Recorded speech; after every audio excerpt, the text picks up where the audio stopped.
Había algo casi poético en la manera en que todo comenzó, con cartas marcadas, demasiado vino y un hombre que no sabía cuándo callarse. Daniel Smythe Smith llevaba apenas un año siendo conde de Winstead, cuando aquella noche en el Club de Caballeros cambió el rumbo de su vida. Era un título relativamente reciente para él, heredado de su padre, y todavía había ocasiones en que tardaba un momento en volverse cuando alguien lo llamaba por su nombre nobiliario. Esa noche en particular, Daniel estaba sentado frente a Hugh Prentice en una mesa de cartas, con más vino del recomendable corriendo por sus venas y una mano ganadora que nadie, ni él mismo, esperaba que tuviera. Hugh Prentice no era un oponente cualquiera. Era conocido en los círculos sociales por su mente extraordinaria, una especie de prodigio matemático capaz de llevar la cuenta de cada carta de la baraja sin el menor esfuerzo aparente, de realizar operaciones complejas mentalmente, mientras el resto de los jugadores aún contaban con los dedos. Nadie ganaba a Hugh en las cartas.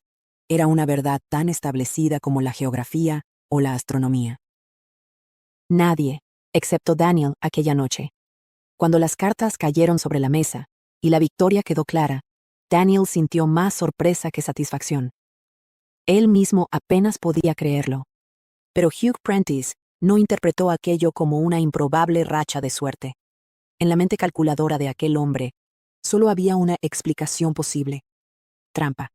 Lo que siguió fue el tipo de caos que solo puede gestarse cuando el orgullo masculino, el alcohol y una acusación pública se combinan en el mismo espacio cerrado. Hugh volcó la mesa. Las cartas volaron por el suelo. Los presentes se apartaron. Y Daniel, todavía procesando lo que acababa de ocurrir, se encontró en el centro de un escándalo que escaló con rapidez desde el insulto verbal hasta el desafío formal. Marcus Holroyd, su mejor amigo, el único que aquella noche había tenido la sensatez de no beber más de una copa, intentó intervenir. Le advirtió a Daniel que aquello era una locura, que no valía la pena morir por el honor ofendido ante una mesa de cartas. Pero Daniel estaba borracho y ofendido en igual medida, y Hugh seguía gritando que era un tramposo delante de todos. Así que aceptó el duelo. A la mañana siguiente, cuando Daniel se presentó en el Patch of Green, ese rincón apartado de Hyde Park, donde los caballeros de la época resolvían sus diferencias de la manera más absurda imaginable, el rocío cubría todavía la hierba, y el sol apenas había salido 10 minutos antes. Marcus estaba a su lado, sombrío, con la esperanza de que alguno de los dos recuperara el sentido común en el último momento. Pero no fue así. Lo que Daniel esperaba era lo que solía ocurrir en esos rituales: que ambos dispararan al aire, que el honor quedara satisfecho sin mayores consecuencias, y que todos pudieran volver a casa a desayunar. Estaba convencido de que Hugh haría eso. Se equivocó. El disparo de Hugh le alcanzó en el hombro antes de que llegaran siquiera al conteo de 3. Era una herida muscular, dolorosa pero no mortal, aunque en ese momento el dolor y la conmoción borraron cualquier pensamiento coherente. Lo que siguió fue lo que ninguno de los dos planeó. Daniel, con el brazo ensangrentado y el equilibrio comprometido, intentó disparar hacia un árbol, lejos de Hugh, como correspondía a un caballero. Pero el cirujano se interpuso corriendo. Daniel se volvió hacia él, y la hierba mojada hizo el resto. Su pie resbaló en el momento exacto en que su dedo apretaba el gatillo. El disparo salió antes de lo calculado, y Hugh cayó. Lo que siguió fue una escena de pánico y sangre que Daniel no podría borrar de su memoria durante años. La herida de Hugh era grave. El hueso de la pierna había quedado expuesto. Los que conocían algo de medicina hablaban de torniquetes y pérdida de sangre, de si salvaría la pierna o la vida. Daniel se acercó tambaleándose, incapaz de comprender del todo lo que acababa de hacer, y entonces su cuerpo simplemente cedió. Se desmayó en el claro. Cuando volvió en sí, estaba en la cama de Marcus, con el brazo vendado apretadamente. La primera pregunta que logró formular, antes incluso de orientarse del todo, fue sobre Hugh. Marcus le respondió con la cautela del hombre que ya había procesado la situación. Hugh estaba vivo, aunque apenas. La herida en la pierna era devastadora. Le habían alcanzado en una arteria. Daniel cerró los ojos y susurró algo que sonó más a confesión que a pregunta. Había disparado a un amigo. ¿Por qué eran eso? ¿O habían sido eso? Amigos desde los primeros años en Eton. La visita a la casa de los Prentice fue breve y terrible. Lord Ramsgate, el marqués y padre de Hugh, recibió a Daniel con una furia que trascendía lo personal para convertirse en algo que se parecía mucho al odio puro. Le prometió la horca si Hugh moría. Le prometió sus propios asesinos si sobrevivía. Y todo lo dijo con una frialdad calculada que dejó claro que no era una amenaza vacía de un padre desesperado, sino la promesa premeditada de un hombre poderoso con los medios para cumplirla. Una frase en particular se quedó grabada en la mente de Daniel con la precisión de un hierro al rojo. Puede huir, puede intentar ocultarse, pero mis hombres le encontrarán, y no va a saber quiénes son. Por lo tanto, nunca les verá acercarse. Esa frase se convirtió en la banda sonora de los 3 años siguientes. Daniel dejó Inglaterra. No tenía otra opción razonable. Viajó de Inglaterra a Francia, de Francia a Prusia, y de Prusia a Italia. Aprendió a no sentarse nunca de espaldas a una puerta. Aprendió a desconfiar de los desconocidos, incluso de las mujeres con las que buscaba compañía ocasional. Aprendió a vivir con la sensación permanente de ser observado, de que cualquier paso tras él, en una calle adoquinada, podía ser el último aviso antes del golpe. Y entonces, en un pequeño pueblo del sur de Italia, mientras el sol mediterráneo calentaba las piedras antiguas de la plaza, y el aire olía a naranjas y sal marina, alguien se acercó cojeando hacia él. Era Hugh Prentice, apoyado en un bastón, con la pierna destrozada como testimonio permanente de aquella mañana de rocío en Hyde Park, pero vivo. Y con algo que Daniel nunca esperó recibir. Una disculpa. Y una promesa. Ya podía volver a casa. Tenía casi 3 años de exilio a sus espaldas cuando regresó a Londres. Y lo hizo, con cierto instinto para el drama involuntario que parecía perseguirle, precisamente el día en que su familia celebraba la velada musical anual. El cuarteto Smythe-Smith era una institución peculiar dentro de la aristocracia londinense. Durante décadas, las damas solteras de la familia Smythe-Smith se reunían una vez al año para ofrecer un concierto de música de cámara ante una audiencia de la crema de la sociedad londinense.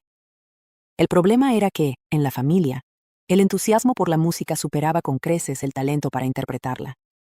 El resultado era una experiencia sonora que desafiaba toda categorización, y que sin embargo seguía convocando año tras año a decenas de invitados que asistían con una mezcla de cortesía social y masoquismo difícil de explicar.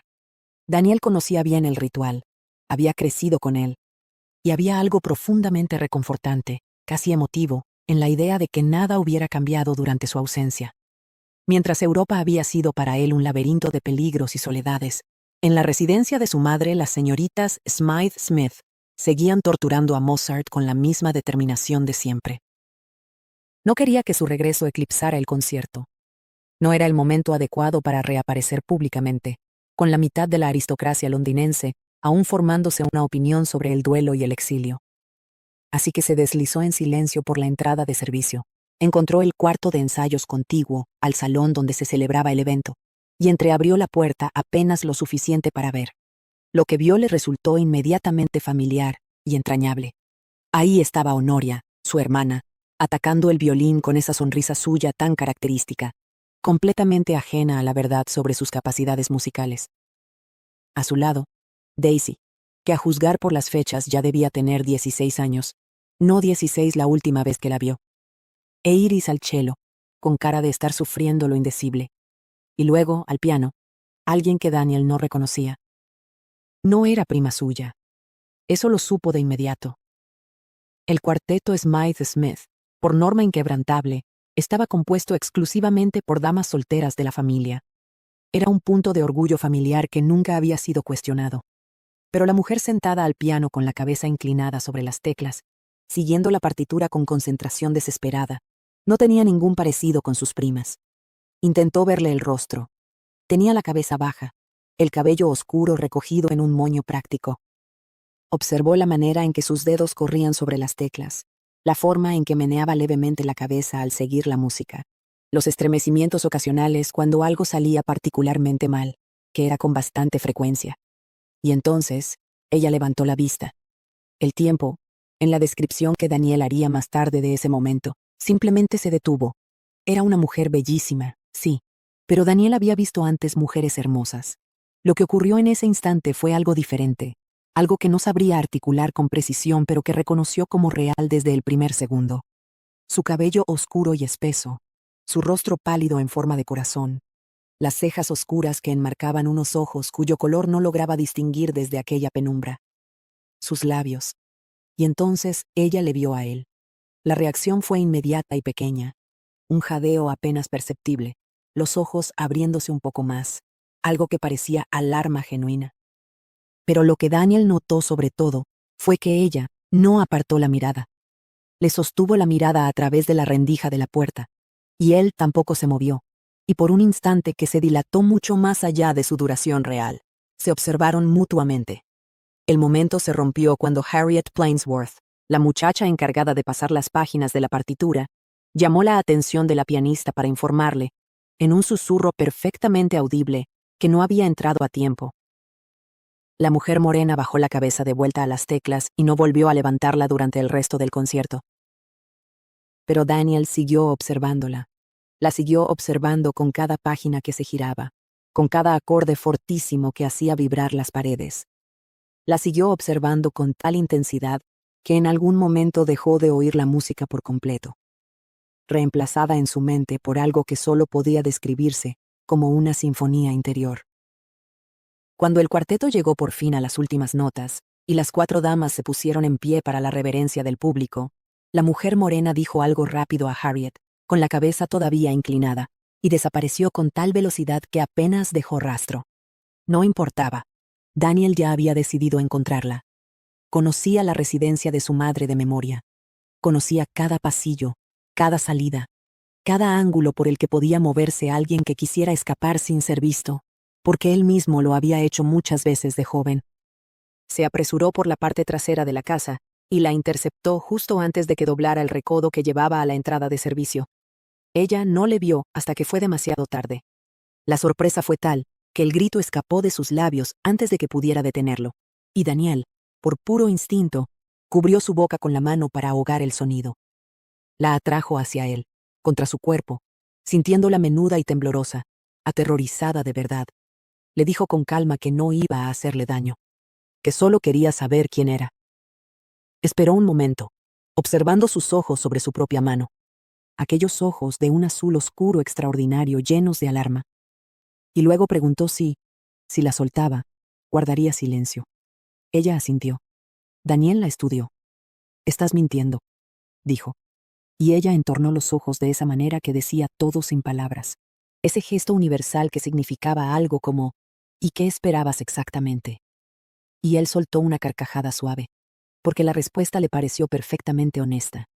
Lo que vino después fue extraño y significativo en igual medida. Cuando Daniel preguntó quién era, la mujer se relajó ligeramente entre sus brazos. No del todo, pero lo suficiente como para que él lo notara. Era una reacción curiosa. No le preocupaba que él no supiera quién era. Le preocupaba que lo supiera. Cuando finalmente le retiró la mano de la boca, ella respondió su pregunta con otra pregunta. ¿Que quién era él? Y él respondió que había preguntado primero. Y ella dijo que no hablaba con desconocidos. Y él se rió, porque la situación tenía una absurdidad deliciosa. Ella, atrapada entre su cuerpo y la pared del pasillo, declarando que no hablaba con desconocidos como si estuvieran en un salón de té. Entonces dijo algo que surgió antes de que pudiera pensarlo del todo, que creía necesitar besarla. Ella retrocedió, no exactamente asustada, sino genuinamente confundida, tal vez preocupada. Era, como él reconoció internamente, una reacción completamente razonable ante lo que sonaba como la declaración de alguien que ha perdido el juicio. Pero la explicación que ofreció fue sincera. Llevaba 3 años fuera de su país. Quería recordar las cosas buenas. Y le tocó la barbilla para inclinarle el rostro hacia él. Y ella no forcejeó.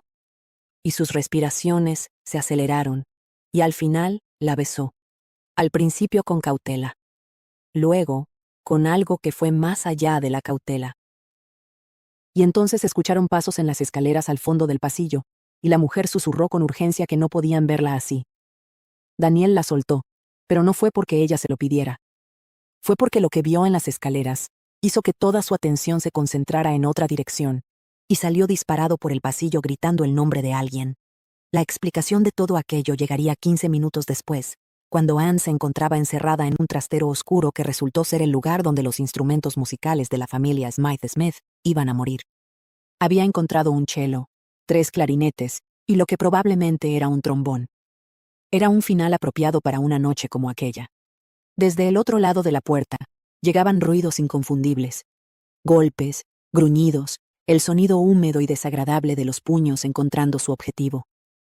Anne esperó, sin ningún lugar donde sentarse excepto el suelo frío sin alfombra, apoyada contra la pared. No era asunto suyo lo que estuviera ocurriendo ahí fuera. Nadie podría culparla por mantenerse al margen.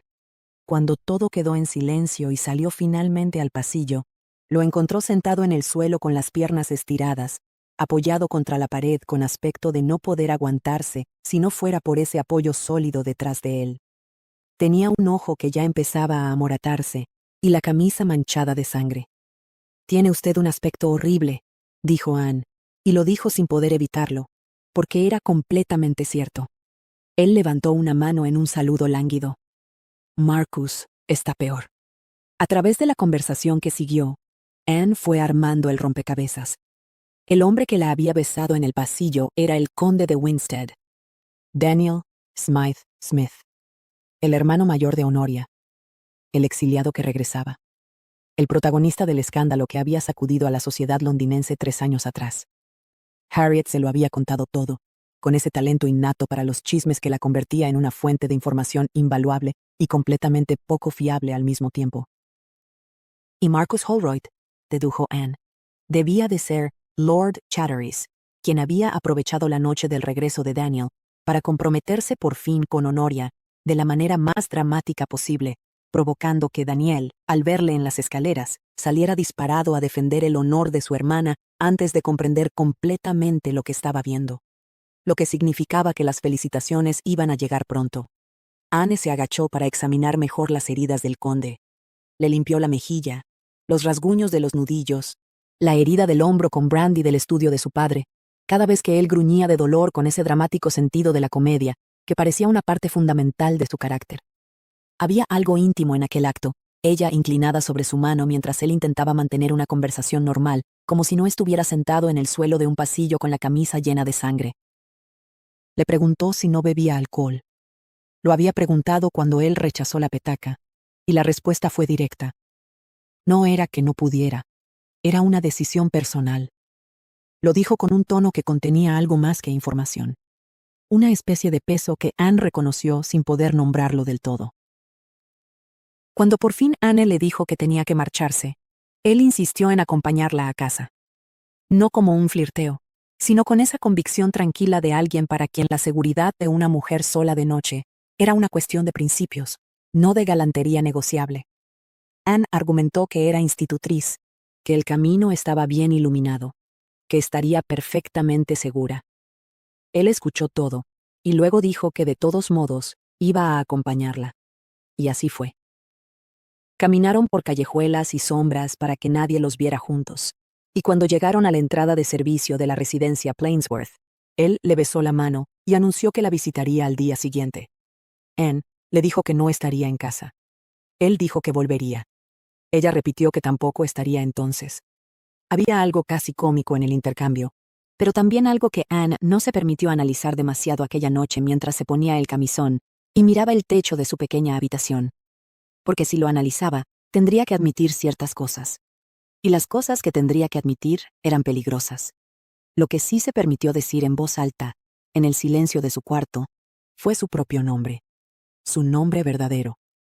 Anneliese Sophronia Shawcross, susurró para sí misma. ¿En qué te has metido ahora? Al día siguiente, tal como había prometido, el conde apareció en la residencia Plainsworth. No para visitar a Anne directamente, porque eso habría sido inapropiado de una manera que incluso él reconocía. Fue a visitar a su prima Sarah, quien acababa de recuperarse milagrosamente de la misteriosa dolencia que le había impedido participar en el concierto. La conversación entre primos tuvo la textura específica de 2 personas que se conocen demasiado bien como para engañarse mutuamente. Sarah sabía exactamente por qué estaba allí Daniel. Daniel sabía que Sarah lo sabía, y ambos lo sabían sobre el otro. Así que, después de algún rodeo inicial, Daniel simplemente preguntó por la señorita Winter, y Sarah suspiró, con ese tipo de resignación que indica que ya había anticipado exactamente este momento. Le dijo lo poco que sabía, que Anne llevaba aproximadamente un año con la familia, que procedía de algún lugar del norte, que había llegado con referencias de una familia en Shropshire y de la isla de Man, que no hablaba de su familia, aunque en alguna ocasión había mencionado a una hermana, que no recibía correspondencia, al menos ninguna que Sarah hubiera visto. También le advirtió, con una franqueza que Daniel agradeció aunque no le gustara, que no tenía intención de permitir que molestara a la señorita Winter. Luego llegaron las niñas. Harriet con su energía volcánica, Elizabeth con su ingenio cortante, Frances con esa manera suya de observar el mundo con los ojos muy abiertos, y siguiéndolas, o más bien precedida por un mensaje de Frances, la propia señorita Winter, que tenía intención de esperarlos junto a las caballerizas. Daniel se unió al grupo para el paseo a Hyde Park con una naturalidad tan estudiada que nadie que no lo conociera habría notado que era completamente deliberada. Pero cuando Anne le vio, en ese momento en que él se adelantó a presentarse con aquella frase grandilocuente sobre haber oído cosas espléndidas de ella, y luego se inclinó para susurrar solo para sus oídos. ¿Sorprendida? La respuesta de ella fue un silencio elocuente. No estaba sorprendida. Lo había sabido desde la noche anterior. Él había dicho que vendría, y era el conde de Winstead, y los hombres de su posición hacían lo que les venía en gana. El paseo por Rotten Row resultó ser, de manera completamente inesperada, una de las tardes más agradables que Anne recordaba en mucho tiempo. Las tres niñas Plainsworth caminaban delante contando sus pasos para la lección de medición que ella había diseñado, y Daniel caminaba a su lado con esa facilidad de conversación que Anne había detectado en él desde el primer momento, la capacidad de hablar de cualquier cosa y hacer que pareciera importante, o de hablar de nada y hacer que resultara entretenido.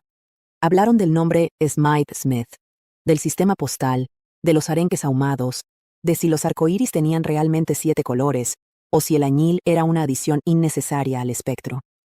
No era ninguna de estas conversaciones de salón, donde cada frase está calculada para impresionar. Era algo más parecido a dos personas pensando en voz alta, y descubriendo que el pensamiento del otro les resultaba sorprendentemente compatible. Cuando las niñas estuvieron suficientemente lejos, contando pasos con la concentración de geólogos midiendo terreno, Daniel fue el primero en señalar que Anne no había respondido su pregunta del día anterior.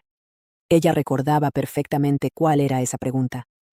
¿Le gustaba ser institutriz? Le respondió con honestidad, sí, al menos con estas niñas.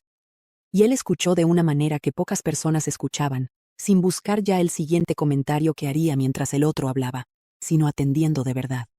Luego ella le preguntó si le gustaba ser conde, y él respondió algo que la sorprendió, que no lo sabía, que apenas había tenido una semana de título antes de verse forzado a dejar el país, y que en ese tiempo no había hecho gran cosa, que si su condado funcionaba bien, era gracias a su padre y a los gestores que éste había designado. Luego dijo algo más, que durante los 3 años de exilio había conocido a muy poca gente. Lo dijo sin dramatismo, casi de pasada. Pero Anne escuchó el peso que había detrás. Fue en ese momento cuando ella le dijo, sin pensarlo del todo, que le gustaba ser institutriz, al menos de ellas. Y luego, sin saber exactamente por qué, añadió que preferiría ser primavera. Era una de esas frases que salen antes de que uno las autorice, y que revelan más de lo que pretendían. Daniel no preguntó a qué se refería. Solo guardó silencio, y Anne pensaría más tarde, en la quietud de su cuarto, que ese silencio fue lo que hizo que le tomara aprecio de manera definitiva. Alguien que sabe cuándo no preguntar, es alguien que entiende algo fundamental sobre la privacidad de la otra persona. La tarde terminó con las chicas presentando sus cálculos de la longitud del camino y la deducción matemática del tamaño del paso del conde. El resultado fue ruidoso, disputado y completamente delicioso.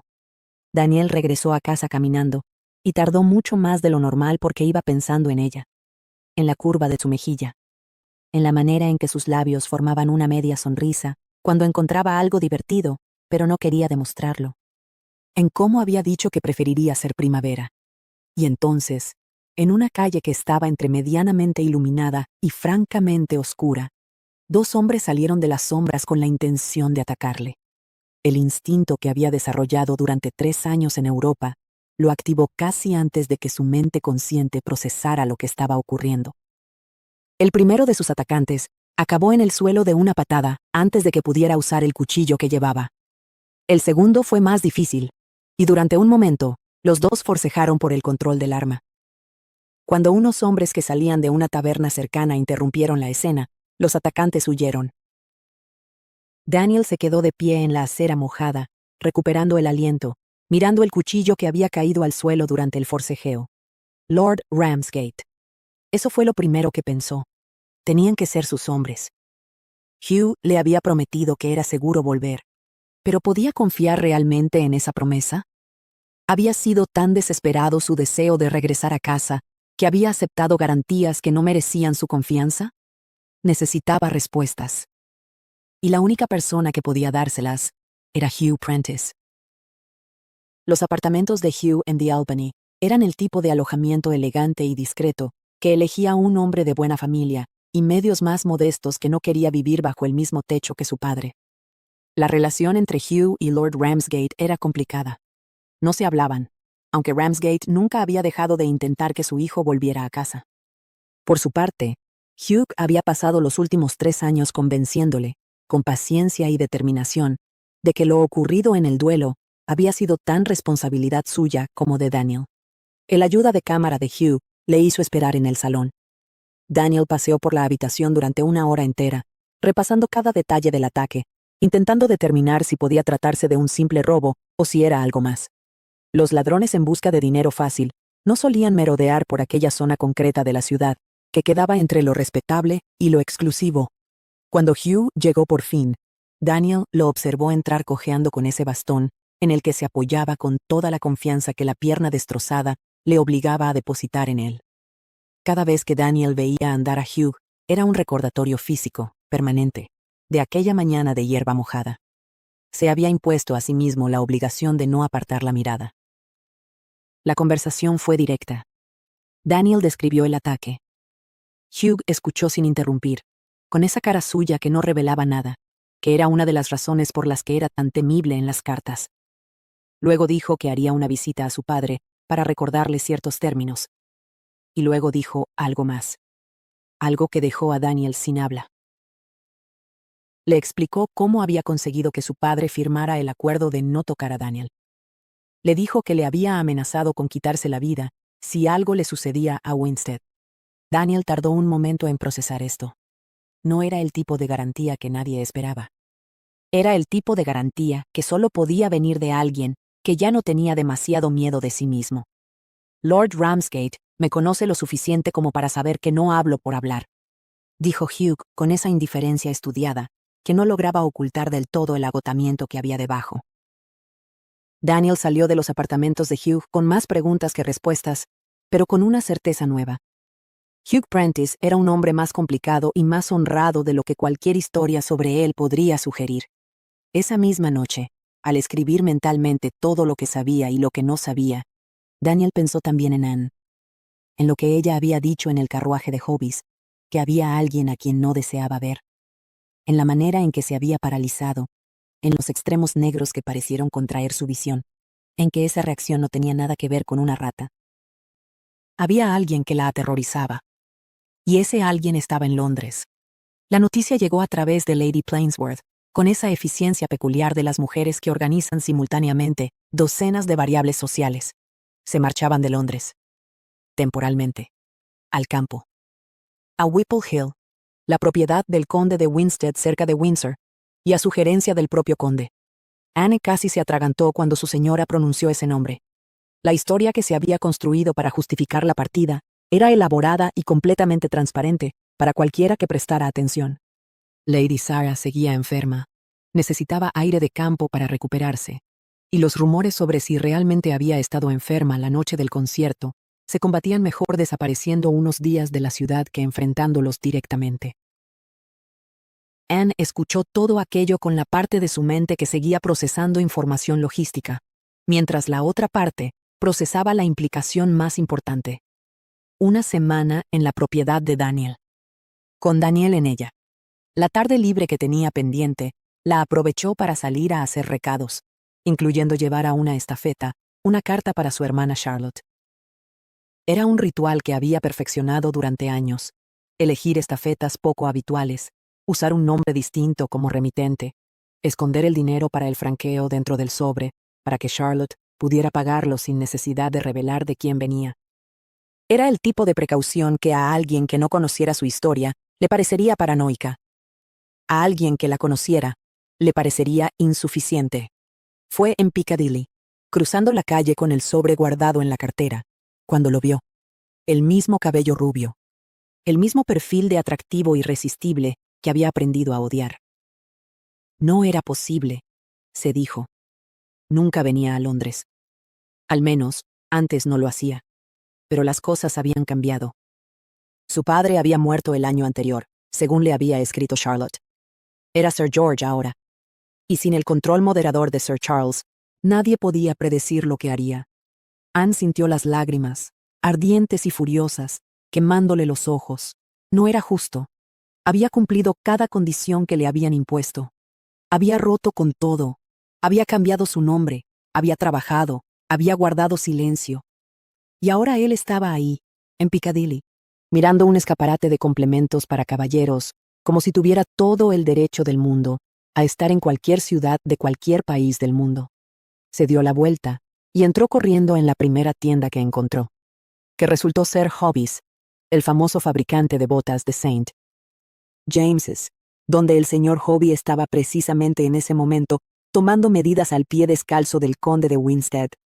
Lo que Anne no podía saber, corriendo hacia el interior de aquella zapatería con el corazón en la garganta, era que la persona a la que acababa de casi derribar una exposición de zapatos era exactamente la persona que menos tiempo llevaba siendo su preocupación más inmediata.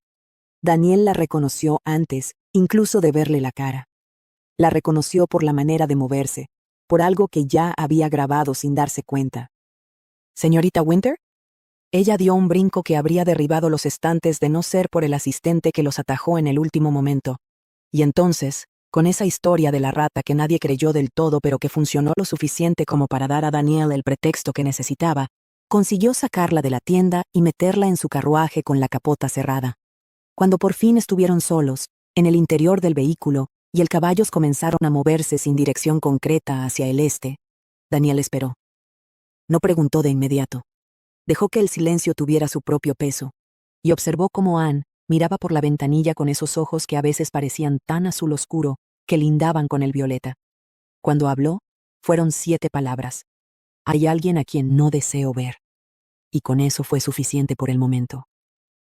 Daniel ordenó al cochero que condujera sin rumbo fijo y se acomodó en el asiento, porque entendía mejor que nadie lo que significaba necesitar unos minutos de distancia antes de poder volver al lugar del que se había huido. Hablaron de otras cosas. Del sistema postal, que Anne encontraba genuinamente fascinante, con esa capacidad que tenía para descubrir interés real en cosas que la mayoría de personas consideraría demasiado mundanas para merecer atención. Hablaron de palomas mensajeras. Se rieron de la imagen de una bandada enorme sobrevolando Londres para repartir correspondencia. Y la risa hizo que algo en la tensión de Anne cediera un poco. Luego pasaron por la estafeta donde ella tenía que dejar su carta, y Daniel se ofreció a franquearla con sus privilegios parlamentarios. Anne rechazó la oferta con tal rapidez que él tomó nota mental sin hacer comentario. No quería que nadie supiera quién enviaba esa carta, o a quién iba dirigida. Había alguien a quien no quería ver. Había cartas que enviaba desde estafetas anónimas con un nombre diferente. Había una historia que comenzaba en la isla de Man, y de la que sabía casi nada. Daniel empezaba a entender que Anne Winter era una mujer que había construido su vida entera sobre el arte de no dejar rastro. La llegada a Whipple Hill ocurrió al atardecer, con ese resplandor naranja del crepúsculo que convierte las colinas suaves de Berkshire en algo que parece pintado. Anne salió del carruaje y levantó la vista hacia la casa, y lo que vio la sorprendió. No era la ostentación que podría esperarse de una propiedad ancestral de la nobleza. Era una casa grande, sólida, con el tipo de proporciones que sugiere permanencia más que exhibicionismo. Había algo profundamente hogareño en ella. Antes de que pudiera formarse una opinión más detallada, Las niñas se dispersaron en distintas direcciones. Lady Plainsworth comenzó a organizar a todo el mundo con esa eficiencia suya que no admitía pausa, y Daniel apareció en el pórtico a recibirlos con una sonrisa que Frances pagó literalmente arrojándose sobre él. Anne tomó la decisión con rapidez. No cenar con la familia. Se excusó con cansancio del viaje, que era real, y con la ausencia de la niñera Flanders, que también era real, y significaba que su función durante la semana sería doble. Lady Plainsworth lo aceptó sin demasiadas objeciones. Lo que Anne no podía anticipar era que Daniel la acompañara personalmente por la galería de retratos de los condes de Winstead para llevarla a su habitación. No llamó a ninguna doncella. Simplemente caminó a su lado entre los cuadros isabelinos y georgianos de sus antepasados, y Anne supo que algo estaba a punto de suceder que le convenía evitar. Intentó darle salida de cortesía. Le dijo que debía reunirse con su familia. Él respondió que qué clase de anfitrión sería dejándola como si fuera un bulto del equipaje. Siguieron avanzando. Y entonces, en algún punto entre el tercer conde y el quinto, Daniel se detuvo y le dijo lo que quería que supiera. Que lo que le apetecía hacer era besarla. Que si no lo hacía era porque ella no lo quería, al menos no en ese preciso instante, pero que quería que supiera que él sí lo deseaba. Que lo deseaba con un fervor que le sacudía el alma. Anne escuchó eso con los labios entreabiertos y la respiración alterada. Era la clase de declaración que no admitía respuesta casual. Era la verdad, tan directa que resultaba casi incómoda en su honestidad. Y ella, porque llevaba demasiado tiempo sin permitirse esto, porque la noche era suave, y él estaba ahí con esos ojos azules tan claros mirándola de esa manera, dijo: «Yo también lo deseo».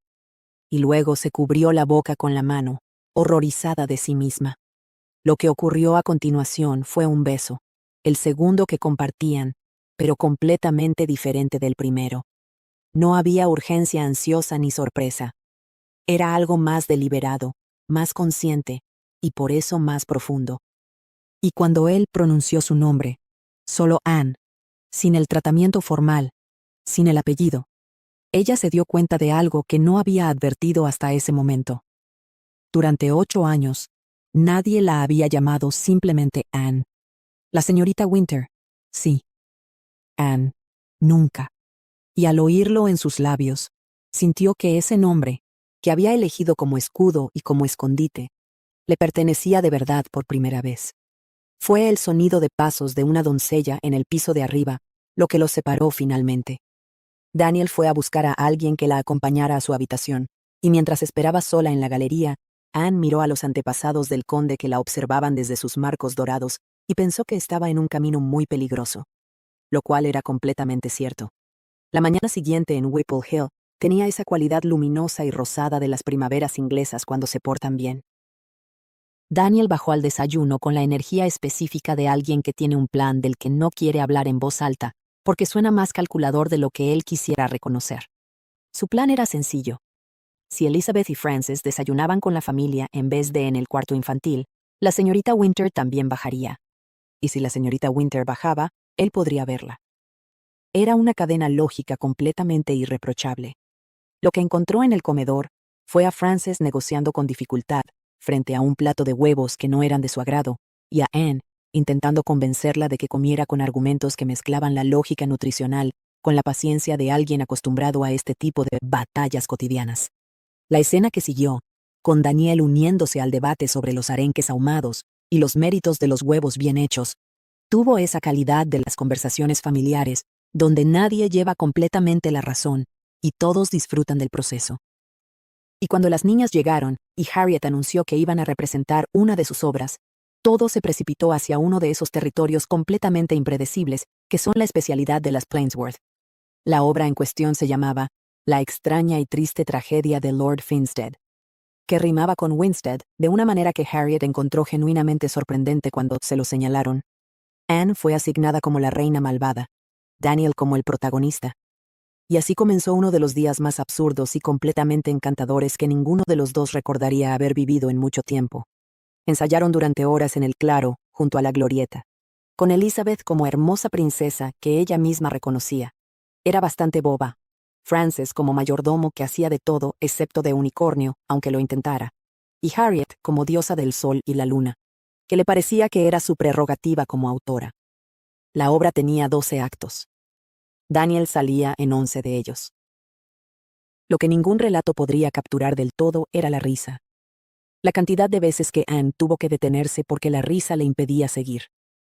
La imagen de Daniel tomándose completamente en serio el papel de un noble desfigurado mientras intentaba cortejar a una princesa interpretada por alguien que admitía abiertamente que el personaje era un poco tonta. La disputa sobre si los jabalíes tenían cabida en la historia.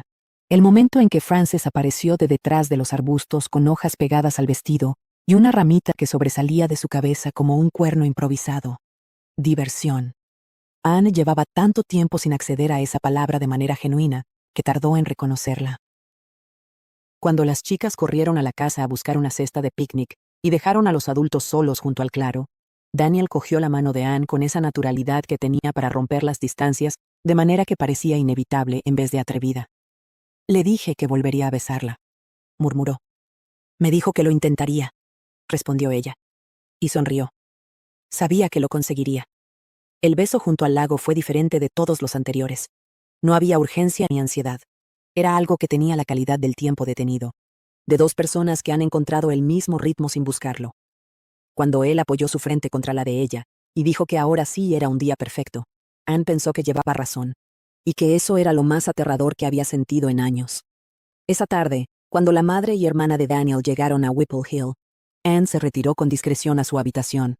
Era lo correcto. Era también necesario. Porque Daniel era un conde, y ella era una institutriz. Y por muy encantadores que hubieran sido ese día junto al lago y en el claro, la realidad no cambiaba.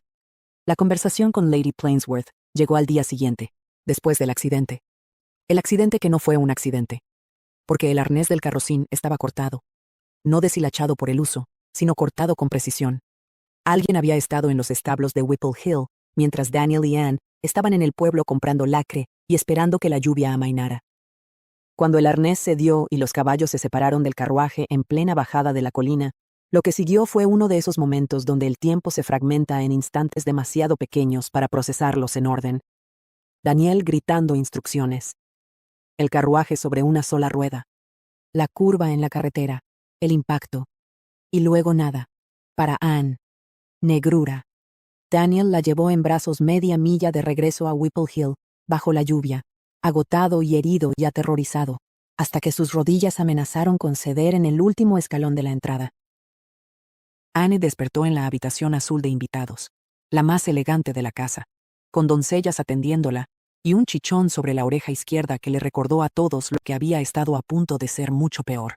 Lo que Lady Plainsworth le dijo aquella noche, cuando todos se hubieron retirado, fue suficiente para dejarla en blanco durante varios minutos. No había sido un accidente. Habían cortado el arnés deliberadamente, y su señora asumía, con la certeza de una mujer que conoce los enemigos de su sobrino, que la responsabilidad era de Lord Ramsgate. Anne escuchó aquello y pensó en George Chervil. Pensó en la figura en Piccadilly, en el hombre de cabello rubio frente a la tienda de accesorios, en que alguien que supiera que ella y Daniel saldrían juntos del pueblo habría tenido tiempo más que suficiente de ir a los establos y cortar el cuero que mantenía unidos los caballos al carruaje. George no habría pensado dos veces en poner en peligro la vida de un conde, si eso significaba la posibilidad de herirla o matarla a ella. Estaba loco. O había cruzado alguna línea que separaba la obsesión funcional de algo que ya no tenía nombre decente. Y luego Lady Plainsworth le dijo algo más. Le dijo que sabía poco de ella, de sus orígenes, de su familia, que su sobrino debía casarse con alguien de una posición sin manchas, que la señorita Winter parecía caerle bien, pero que no la conocía, y que sospechaba que ella no quería ser conocida. Fue una advertencia cortés, entregada con la habilidad de una mujer que sabe exactamente lo que está comunicando, sin necesidad de decirlo con brutalidad. Aléjese de mi sobrino. No porque usted sea mala persona, sino porque no sé quién es. Lo que haría falta para explicar quién era. Anne lo sabía perfectamente bien. Bien, la cuestión es que no soy virgen. Y en realidad no me llamo Anne Winter. Oh, y he apuñalado a un hombre que no dejará de perseguirme hasta que esté muerta. Una risa horrorizada de desesperación surgió de su garganta en la oscuridad de la habitación. Se rió y lloró al mismo tiempo, y después de un rato era difícil distinguir una cosa de la otra. A la mañana siguiente, antes de que nadie pudiera interceptarle, Daniel fue por el pasillo hasta la habitación azul de invitados y llamó a la puerta. Lo que ocurrió entre las paredes de esa habitación, en los minutos siguientes, fue una mezcla de declaraciones sin terminar, de pasión que desbordó cualquier intención previa, y de un no que Anne pronunció cuando la alternativa habría sido perder la última cosa que consideraba completamente suya. Porque así lo veía. Su corazón. Lo había entregado ya antes, en la oscuridad de un salón de baile en Northumberland. Y había resultado que aquello no era amor, sino una ilusión construida sobre sus propios deseos de adolescente. Pero esto era diferente. Esto era real. Y precisamente porque era real, era más peligroso. No podía entregarse a Daniel sin entregar también eso. Y si luego él se marchaba, porque los condes de Winstead no se casaban con donadíes sin nombre ni pasado, se quedaría sin nada en absoluto. Cuando Daniel se detuvo, cuando escuchó ese no, algo en él también se detuvo. Y entonces preguntó, con esa brusquedad de alguien que habla antes de pensar, ¿y si me casara contigo? Los dos se miraron. Él parecía tan sorprendido de haberlo dicho como ella de haberlo escuchado. Luego se fue a Londres. Dijo que hablaría con Ramsgate. Dijo que volvería a visitarla. Dijo que hablarían. Y Anne, cuando la puerta se cerró, susurró para sí misma. No, no lo haremos. Porque sabía que lo más piadoso era cortar esto antes de que cortarlo fuera imposible. 6 semanas antes, la vida de Annalise Shawcross había sido exactamente lo que se suponía que debía ser. Tenía 16 años y vivía en el condado de Northumberland, en la propiedad familiar de los Shawcross, que era respetable sin ser opulenta. Su padre era un pequeño terrateniente. Sus hermanas eran Charlotte y Marabeth, y su mundo social giraba alrededor de las mismas familias de siempre, en un radio de kilómetros que ella creía conocer de memoria. Los Cherville eran los más importantes de todos. Sir Charles Cherville, el baronet, y su hijo George, que ese verano cumplía 25 años. George era todo lo que cualquier muchacha de la comarca podría desear. Extraordinariamente guapo, atlético, elegante, con esa sonrisa que parecía diseñada específicamente para fundir corazones. Y todas las chicas que conocía Annalise habían estado enamoradas de él en algún momento. Pero esa primavera, algo cambió. George empezó a mirarla de una manera diferente, y luego empezó a buscarla. Y para principios de verano, se habían visto en privado suficientes veces como para que Annalise estuviera completamente convencida de que él la amaba. Él lo dijo. Se lo dijo directamente, con esa voz suya que tenía la textura del terciopelo. La noche del baile del solsticio de la familia Cherville, que era el acontecimiento social del año en la comarca, Annalise llegó convencida de que algo importante iba a ocurrir. Los padres de George se habían comprometido en ese mismo evento hacía décadas. George tenía ya 25 años. Su padre había dicho, lo suficientemente cerca de los oídos correctos, que ya era hora de que se casara. Era la noche perfecta. Y George era perfectamente consciente de que ella pensaba todo eso. Cuando le susurró que la esperaba en el salón privado de su madre al otro lado de la casa, a solas, fuera de la vista de todos, Annalise fue. Porque creía en él. Porque pensaba que lo que vendría sería una declaración, un anillo, una promesa. Lo que encontró fue algo completamente distinto. George no quería casarse. George nunca había considerado casarse con ella. Tenía una novia, Fiona Beckwith, hija de un vizconde, a quien había pedido matrimonio la noche anterior y que aportaba exactamente lo que los Cherville necesitaban: dinero y posición. George se lo explicó con una crueldad tan tranquila que tardó varios segundos en comprender que no era una broma. Y cuando intentó irse, cuando intentó salir de aquella habitación oscura y volver a la fiesta y al aire y a su hermana Charlotte que estaba esperando por ella, George la agarró. Lo que pasó después, Annalise lo recordaría siempre en fragmentos. La insistencia de él que se volvía más agresiva, la sensación de que su propio cuerpo no le obedecía del todo por la conmoción, la mano de él sujetando la suya, y luego el abrecartas, ese objeto completamente improbable, en su mano. No pretendía usarlo. Solo quería que él se detuviera. pero la hoja atravesó la piel de la mejilla de George, desde el pómulo hasta el mentón. Y Annalise sintió la resistencia húmeda, la sensación espantosa que no esperaba, y George gritó. Y ella soltó el abrecartas y retrocedió contra la pared, y lo único que pudo pensar fue que había hecho algo terrible, aunque él había hecho algo terrible primero. Salió corriendo. 3 días después, estaba sentada frente a su padre y al padre de George, escuchando lo que ambos habían acordado. Era una mujerzuela. Había arruinado la vida de George. Si quedaba embarazada, era su problema. Como si ir ante un juez no destruyera también el compromiso de George con la señorita Beckwith. Su familia la enviaba lejos, a la isla de Man, a trabajar como dama de compañía para una anciana que era la hermana de la esposa del primo de no sabía quién. El lugar más remoto y menos conectado con su vida anterior que pudieron encontrar. Y cuando protestó, cuando intentó agarrar las manos de su padre y rogarle, su padre la golpeó. Por primera vez en su vida, su padre le puso la mano encima. Le dijo que iría, porque si no lo hacía, las oportunidades de matrimonio de Charlotte y Marabeth quedarían destruidas para siempre. Y eso fue lo único que funcionó. No el argumento de su propia inocencia, que nadie parecía dispuesto a considerar. Solo el daño que su permanencia causaría a sus hermanas. Iré, susurró. Y fue. La escena de la despedida con George fue la última que tuvo con él durante 8 años. George irrumpió en la habitación donde ella y los 2 padres estaban hablando, con la cara vendada y los ojos de alguien que ha perdido algún tipo de conexión con la racionalidad. Se arrancó las vendas para mostrarle la herida, roja y fea, diagonal desde el pómulo al mentón, y le prometió que la encontraría. Que la haría pagar. Luego, le pasó los dedos cubiertos de sangre por su propia mejilla, trazando la misma línea diagonal. Te encontraré, dijo, casi con alegría. Y será un gran día cuando lo haga. 3 años y 4 meses en la isla de Man. Luego 9 meses cerca de Birmingham, de donde tuvo que irse cuando la señora que la empleó la culpó del comportamiento de su marido. Luego 3 años en Shropshire. Y finalmente, con 2 cartas de recomendación que protegía como reliquias, la residencia Plainsworth. Era el mejor trabajo que había tenido. Le gustaban las niñas, le gustaba la familia, le gustaba la sensación de estabilidad, aunque fuera prestada. Y se había convencido a sí misma de que George Cherville era un problema del pasado, que la distancia de los años y la distancia geográfica eran suficiente protección. Luego murió Sir Charles.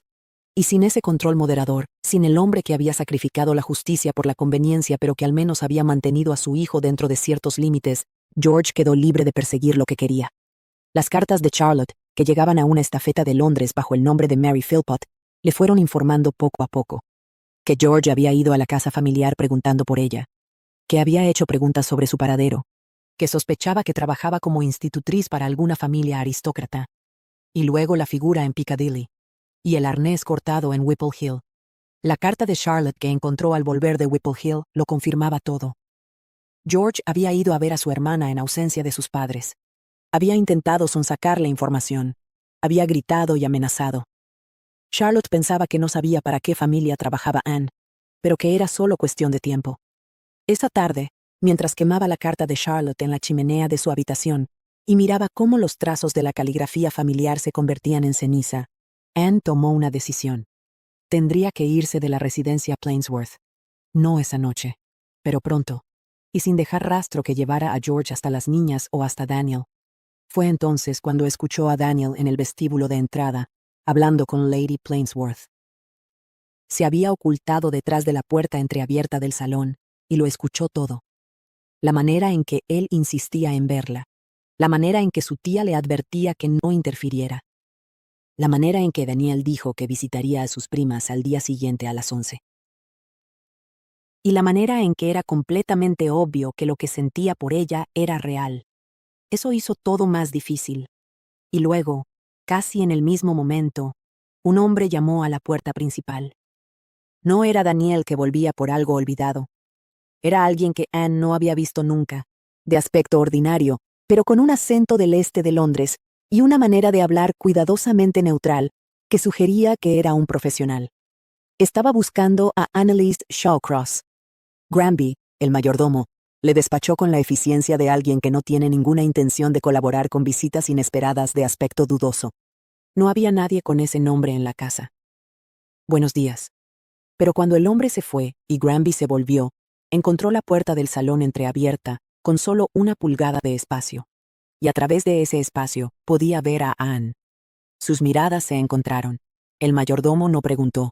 Solo dijo, con la formalidad tranquila de alguien que ha decidido exactamente cuál es su posición en esta situación. Señorita Winter. Prosiga. 2 palabras que lo decían todo. Anne se inclinó ante él con una reverencia de profundo respeto, y el mayordomo respondió de la misma manera, y ambos siguieron con sus asuntos como si no hubiera ocurrido nada. Pero Anne sabía que tenía que irse. Si un investigador ya había llegado a la residencia Plainsworth, George no andaba lejos. Y no iba a permitir que las niñas Plainsworth o cualquier miembro de la familia estuviera cerca cuando George Chervil finalmente la encontrara. Esa misma noche hizo las maletas. A la mañana siguiente, mucho antes de las 9:30 en que comenzaban las lecciones, la habitación de Anne Winter estaba vacía, la cama hecha con esmero, y una nota breve sobre la cómoda que decía, solo que lo lamentaba.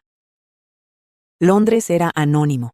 Eso era lo que Anne se había dicho a sí misma mientras buscaba una pensión en un barrio que conservaba los últimos vestigios de respetabilidad antes de descender hacia los barrios genuinamente pobres. Anónimo significaba protegida. Anónima era lo que necesitaba ser. Lo que no había calculado del todo era lo que significaba no tener nombre. Porque sin referencias a nombre de Anne Winter, sin poder ser Annalise Shawcross, sin ningún papel que acreditara que era quien decía ser, el mundo laboral que estaba al alcance de una mujer bien educada se cerraba completamente. Las tiendas de la zona donde buscó trabajo le dijeron que tenía las manos demasiado finas y los dientes demasiado limpios para los empleos que ofrecían. Los hombres que la miraban con sonrisas lascivas le ofrecían tipos completamente diferentes de trabajo. Y sin una carta de recomendación vigente, la posibilidad de conseguir un puesto como institutriz o dama de compañía era nula. Acurrucada en la cama dura de la pensión, con el abrigo puesto encima del camisón para no helarse, Anne se permitió ver su situación con la claridad brutal que la oscuridad facilita. Tenía 2 vestidos, 11 libras y ninguna perspectiva decente. Llevaba demasiado tiempo siendo valiente de manera utilitaria, ese tipo de valentía que no es entusiasmo sino pura necesidad. Pero aquella noche, en aquella habitación pequeña y fría, lo que sentía era otra cosa. Era el tipo de soledad que ya no cabe dentro de su propio cuerpo. Pensó en Daniel. No pudo evitarlo. Pensó en su risa junto al lago, en la manera en que la había mirado en la galería de retratos de Whipple Hill, en esa pregunta que había dicho sin pensarla del todo. ¿Y si me casara contigo? Pensó en que si no hubiera nacido quien era, si no tuviera la historia que tenía, si pudiera ser simplemente Anne Winter, sin el peso de Annalise Shawcross detrás, tal vez habría respondido de manera diferente. Pero no podía. Su estómago rugió, y eso fue lo que la sacó de la espiral. Salió a comprar una empanada de carne en la tienda de la esquina, y fue en la calle, de regreso a la pensión con su cena caliente, cuando escuchó que alguien pronunciaba su nombre verdadero. Annalise Shawcross. No se detuvo. Echó a correr. Pero George la atrapó. Con la ayuda de un transeúnte ingenuo que creyó la historia del marido preocupado buscando a su esposa que no se encontraba bien, la sujetaron y le ataron las manos con pañuelos. Y George dijo lo que tenía planeado decir durante 8 años mientras tiraba de ella hacia un carruaje, y luego hacia las afueras de Londres, y luego hacia Hampstead, y una habitación alquilada que llevaba 1 semana esperando. Anne luchó con lo único que tenía, su propia mente. Y fue en ese carruaje, con las manos atadas a la espalda, y George enumerando con una especie de alegría siniestra todos los detalles de su plan de venganza, cuando hizo el único movimiento que tenía a su alcance. Abrió la puerta del carruaje y empujó a la pequeña Frances, que había aparecido de alguna manera completamente imposible en ese carruaje, gritándole que se hiciera una bola antes de caer. Porque George había usado a Frances como garantía. Había ido a la residencia Winstead, había llegado cuando Anne estaba ahí, y había sugerido que tenía a la niña en el carruaje. Y Anne no podía arriesgarse a que eso fuera verdad. Así que subió. Frances cayó y rodó y se levantó y corrió. Y Anne se quedó sola con George Chervil en un carruaje que se dirigía a Hampstead. La habitación en The Spaniards Inn era exactamente el tipo de lugar que alguien elige cuando necesita privacidad y tiempo sin interrupciones. George había pensado en todo. Había bloqueado la puerta con una silla, había revisado la ventana, había guardado el puñal donde pudiera alcanzarlo en segundos. Lo que no había considerado, o tal vez sí, y lo encontraba parte del disfrute, era que Ann Winter llevaba 8 años aprendiendo a sobrevivir por sus propios medios.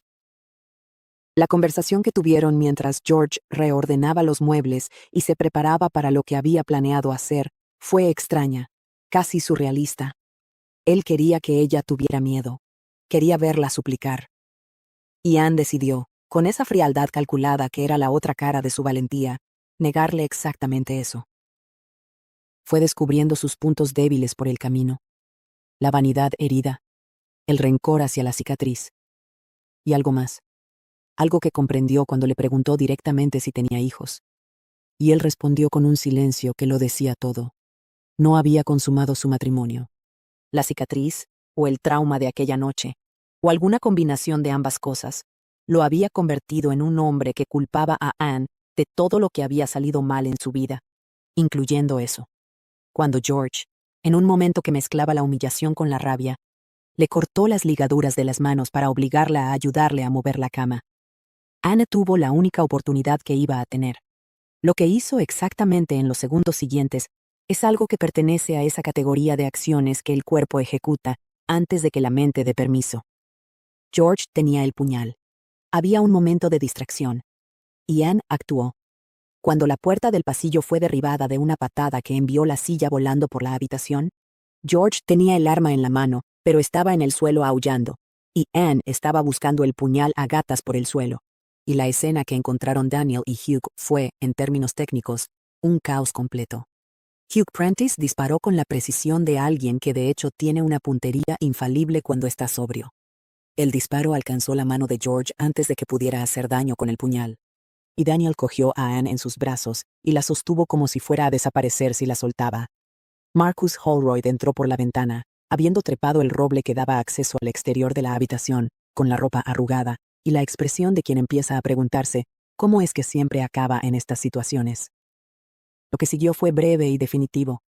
George sería transportado al continente. O podían matarle, lo cual era más sencillo pero levantaba más preguntas. La versión final del acuerdo, facilitada por la sola presencia de Hugh Prentice con una pistola cargada, y esa manera suya de hacer afirmaciones en voz completamente tranquila, mientras la gente a su alrededor perdía los nervios, fue que George Chervil dejaría las Islas Británicas de manera permanente. Australia sonó bien. Y entonces Daniel se quedó solo con Anne, en esa habitación de la posada que todavía olía a pólvora y a miedo, y ella levantó la vista hacia él y dijo lo que llevaba horas, días, semanas, sin poder decir. Me llamo Annalise Shawcross, y me gustaría ser tu amante, si me aceptas. Daniel oyó esas palabras, y no respondió de inmediato, porque lo que veía era a una mujer que había llegado a su puerta, de noche, con las manos que habían estado atadas todavía enrojecidas en las muñecas, ofreciéndose a sí misma de la única manera que creía poder ofrecerse, sin pedirle nada que no le correspondía pedir. Y era la oferta más triste que había escuchado en su vida. Le dijo que se bañara, que descansara, que le contaría todo más tarde. Y cuando ella salió del cuarto de baño con su propia bata azul medianoche, demasiado grande para ella, con el pelo húmedo formando esa espiral suelta que él le había visto hacer antes, le dijo con toda la firmeza de la que era capaz, que nunca sería su amante. Luego le preguntó si quería casarse con él. Y esta vez no fue un accidente. Esta vez lo dijo con plena conciencia de lo que significaba. Lo que siguió fue la historia de Annalise Shawcross, contada despacio, con esa mezcla de distancia y emoción de alguien que ha tenido que narrar su propio trauma tantas veces dentro de su cabeza, que ya tiene la estructura memorizada, aunque cada vez que llega a ciertas partes, el cuerpo igual se estremece. La noche en el baile del solsticio. La confianza mal depositada. La oscuridad del salón privado. El abrecartas. La huida. La reunión con su padre y Sir Charles. El golpe de su padre en la mejilla. La isla de Man. Daniel escuchó todo. No interrumpió, excepto cuando ella dijo que tal vez tenía parte de la culpa, y entonces sí dijo no, con una firmeza que no admitía debate. Porque lo que ella describía no era una joven imprudente que había cometido un error de juicio. Era una muchacha de 16 años que había confiado en alguien que le mentía, y que cuando intentó defenderse, había sido castigada por los mismos que deberían haberla protegido. «Me alegra que lo hicieras», dijo Daniel cuando llegó al momento del abrecartas. Y casi sonrió cuando ella le contó que aquella noche, antes de escapar de George en la calle, también había utilizado la rodilla con considerable precisión. Pidió, con una cortesía que tenía algo de absurdo dada la situación, que volviera a patearle si alguna vez la oportunidad se presentaba. Y luego dijo, «Te quiero». Lo dijo de la misma manera en que se dicen las verdades que llevan tiempo esperando ser dichas. Sin ceremonia especial, sin construcción retórica, con la sencillez de algo que ya ha sido verdad durante un tiempo y que finalmente encuentra las palabras. Anne tardó un momento. Luego dijo que ella también le quería, y que si tenía valor suficiente para quererla con todo lo que sabía ahora, se casaría con él. «La valentía no tiene nada que ver», respondió él. «Es instinto de autoconservación». Y Anne le preguntó qué quería decir con eso, y él le respondió que creía que se moriría sin ella, y que eso no era valentía sino supervivencia básica. Lo que ocurrió después pertenece al tipo de intimidad que no requiere toda su documentación para ser comprendida. Solo hace falta saber que para Anne fue, de maneras que importaban enormemente, un principio. No un regreso a algo perdido, sino algo genuinamente nuevo. Y que cuando Daniel pronunció su nombre en la oscuridad, lo hizo con la reverencia de alguien que sabe exactamente el peso que tiene. La mañana trajo consigo la realidad, que en la residencia Winstead tomó la forma de la madre y la hermana de Daniel, recibiendo la noticia de que había una invitada inesperada en la habitación de huéspedes. La madre, Lady Winstead, no pestañeó cuando Daniel le explicó que planeaba casarse con la señorita Winter, y que ésta se quedaría en la residencia mientras se hacían los preparativos necesarios. Era una mujer que había sobrevivido a que su hijo tuviera que huir del país, a 3 años de incertidumbre, y al regreso de este con un ojo morado y nuevas cicatrices. Una institutriz sin título de nobleza en la lista de sus preocupaciones actuales, ocupaba un lugar bastante modesto. Daniel salió temprano a hacer una visita a George Chervil. Encontró en su lugar a Lady Chervil, una mujer agradable y completamente inocente de cualquier responsabilidad en lo que su marido había hecho, quien le contó que George había salido esa mañana a ver a alguien por su cicatriz. Daniel tardó exactamente 2 segundos en comprender que ese alguien era Anne. Lo que siguió fue una carrera a través de la ciudad, la organización apresurada de un grupo de rescate que incluía a su madre, su tía, sus primas, Lord Chatteris, Hugh Prentice y una carroza de 6 plazas con escolta armada. Y la clave para encontrar a Anne, Frances Plainsworth, de 10 años, quien había vivido sus propias horas de terror aquella tarde cuando George la usó como herramienta de presión, y quien ahora describía el carruaje de su captor con la precisión de alguien que tiene un don particular para los detalles visuales. Tenía una barra con una forma enroscada, como el cuerno de un unicornio. Nadie en el carruaje subestimó aquella descripción. The Spaniards Inn era la última posada que comprobaron antes de que Frances señalara con el brazo extendido y empezara a chillar. El carruaje del unicornio estaba aparcado cerca de la entrada, y lo que ocurrió después ya está contado. Lo que no está contado, y merece estarlo, es lo que ocurrió en los días que siguieron. Daniel consiguió una licencia especial. Los matrimonios con licencia especial eran caros y rápidos, exactamente lo que ambos necesitaban. Él, porque genuinamente no estaba dispuesto a esperar el período de anuncio formal.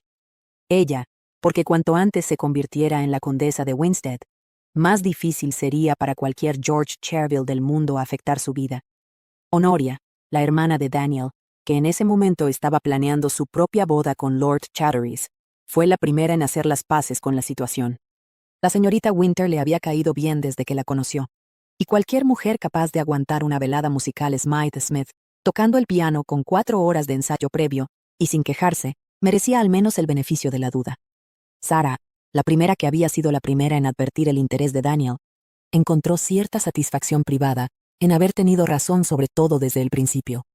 Frances, cuando vio a la señorita Winter sana y salva en la residencia Winstead, la abrazó con tal fuerza que hubo que recordarle que Anne tenía todavía algunas magulladuras que preferían no recibir presión.